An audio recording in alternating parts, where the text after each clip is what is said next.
Katie Wilson gave her acceptance speech. Rather than make you sit through the entirety of it, I boiled it down to 3 seconds. I want. And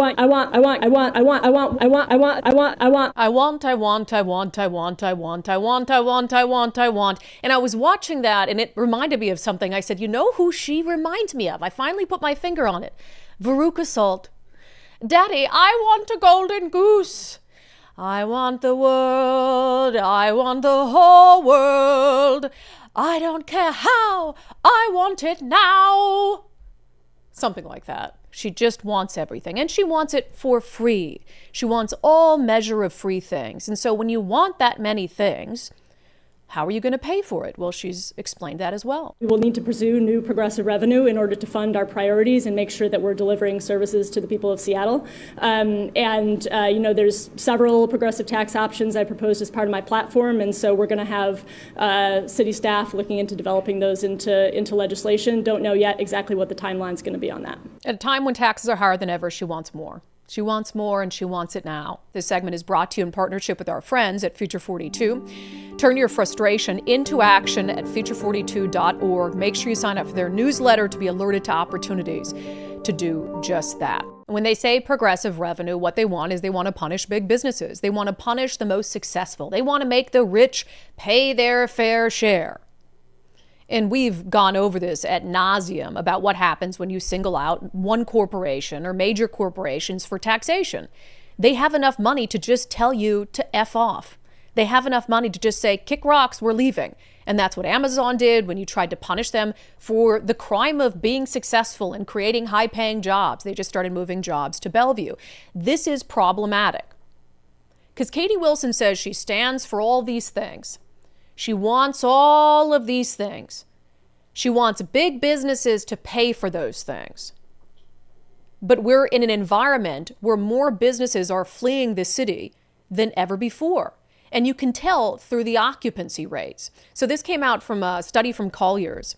The overall vacancy rate in the city of Seattle is 33.3%.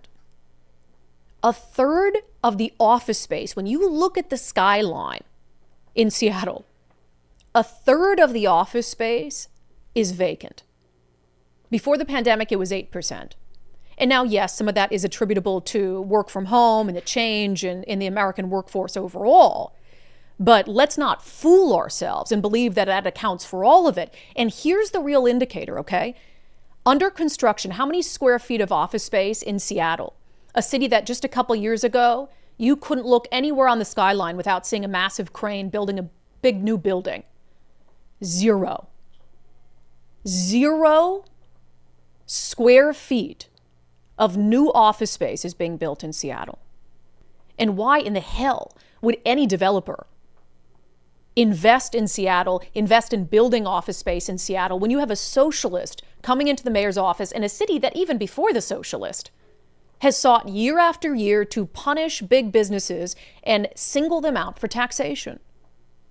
And we've seen story after story, even the mainstream news can't ignore it anymore.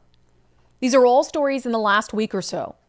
Fox 13, small business owners in Washington state forced to shut down after tax increases. They talk about the owner of Spark, which is closing its business here due to the new $9 billion tax package. Eater reports swanky rooftop restaurant M Bar is closing permanently. And I love that bar. One of the coolest Seattle establishments. They also report prominent Middle Eastern restaurant Mamnoon is closing after 12 years. The popular Capitol Hill spot will shut its doors on September 14th. The Seattle Times report Seattle restaurant chain Skillet will close 3 of its upscale diners. They can't survive.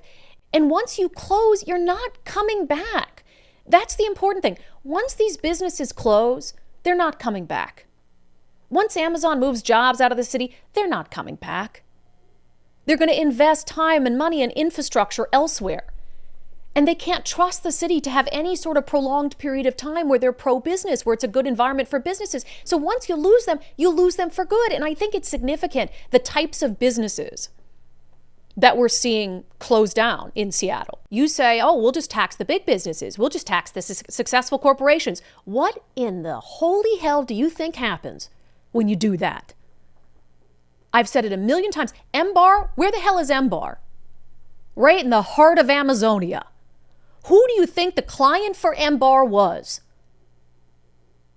With their $18 drinks. It was the wealthy tech workers. And their jobs are being moved one after another to places that don't treat them the way that you and your ilk treat them. It's an ecosystem. One can't survive without the other. The MBARs of the world can't survive without the tech workers and the Amazon that you hate, that you want to seek out for progressive revenue. They're not going to be here to tax anymore. 33% vacancy rate. 33%. That segment was brought to you in partnership with our friends at Future 42. Turn your frustration into action at future42.org. Make sure you sign up for their newsletter to be alerted to opportunities to do just that.